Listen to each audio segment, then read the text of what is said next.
غزوہ تبوک کے موقع پر جب آخری نبی صلی اللہ علیہ وآلہ وسلم نے حکم ارشاد فرمایا اور مسلمانوں نے جنگ کی تیاری کی، جنگ کے لیے نکلے، تو 3 افراد یہ جنگ میں شریک نہ ہو سکے۔ ان میں سے ایک فرد اپنا واقعہ بیان کرتے ہیں کہ میں جنگ تبوک سے پہلے جتنا مالدار تھا اس سے پہلے کبھی نہیں ہوا تھا۔ میں بھی سامان سفر کی تیاری کا ارادہ کرتا، صبح ہو جاتی، شام ہو جاتی، کوئی تیاری نہیں ہو پاتی تھی۔ اپنے دل میں خیال کرتا کہ مجھے چونکہ وسعت ہے تو کسی بھی وقت تیاری کر لوں گا۔ ٹائم گزرتا گیا، یہاں تک کہ اللہ کے پیارے نبی صلی اللہ علیہ وسلم روانہ ہو گئے۔ مسلمان بھی آپ کے ساتھ ساتھ روانہ ہو گئے۔ میرا سامان تیار نہ ہوا تھا۔ پھر مجھے خیال آ کہ 1-2 روز میں پھر تیاری کر کے نکل جاؤں گا، یہاں تک کہ میں جنگ میں جا ہی نہیں سکا۔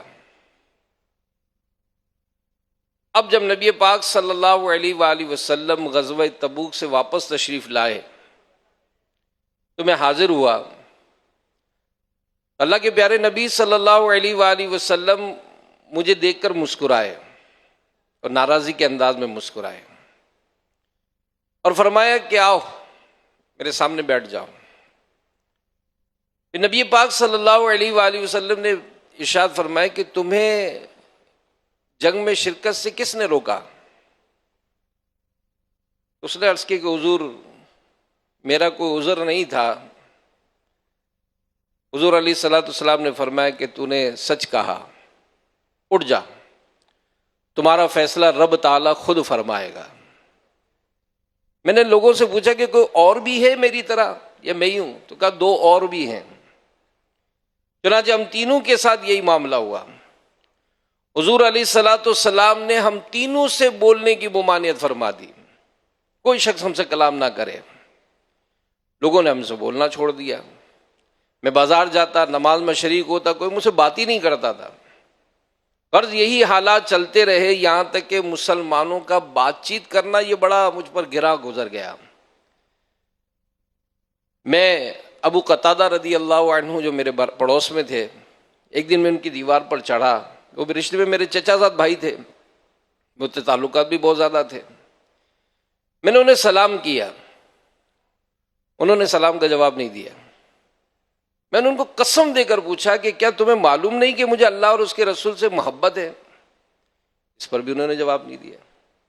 میں نے دوبارہ قسم دی اور پوچھا، پھر بھی چپ رہے۔ تیسری بار قسم دے کر پوچھا، انہوں نے صرف اتنا کہا کہ اللہ پاک اور اس کا رسول بہتر جانتے ہیں۔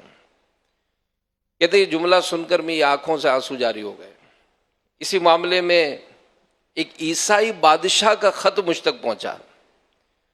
اس میں لکھا تھا کہ میں نے سنا ہے تمہارے آقا نے تجھ پر سختی کی ہے، تم ایک رئیس اور شریف آدمی ہو، ہمارے پاس آ جاؤ، تمہاری قدر و منزلت ہم کریں گے۔ میں نے خط پڑھا اور اس کو تندور میں ڈال دیا۔ 50 دن ہو گئے، چھت پر بیٹھا اپنے متعلق سوچ رہا تھا کہ ہوگا کیا میرا۔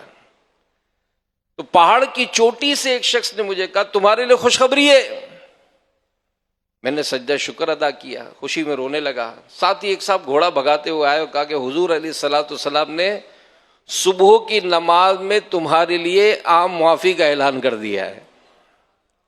میں نے اپنے کپڑے خوشی میں اس کو دے دیے اور حضور علیہ الصلوۃ والسلام کی طرف چل پڑا۔ اب جیسے ہی میں مسجد نبی میں داخل ہوا تو سب آگے بڑھ بڑھ کر مجھ سے ملنے لگے، اور سب سے پہلے حضرت طلحہ بن عبید اللہ رضی اللہ عنہ نے آگے بڑھ کر مجھ سے ہاتھ ملایا، مبارکباد دی، اور ایسی ملاقات ہوئی کہ جو مجھے ہمیشہ یاد رہے گی۔ میں نے حضور علیہ الصلوۃ والسلام کی بارگاہ میں سلام پیش کیا تو اس وقت آپ کا چہرہ جو ہے وہ خوشی سے دمک رہا تھا۔ تو میرے پیارے پیارے اسلام بھائیوں، اگرچہ اس واقعے کے متعلق علماء نے بہت کچھ لکھا ہے، لیکن ایک بات جو اس سے لیسن ایک ہے، اس میں ہے یونٹی از پاور۔ اتحاد میں برکت ہوتی ہے، اتفاق زندگی ہے۔ تو یہ وہ انداز صحابہ کرام علیہم رضوان کے ہمارے سیرت میں ملتے ہیں کہ اس کو اگر ہم پڑھا جائے تو اس سے بہت کچھ لیسن ہے. اور پھر اداروں کو چلانے کے لیے، تنظیم کو چلانے کے لیے یونٹی کی بہت ضرورت ہوتی ہے.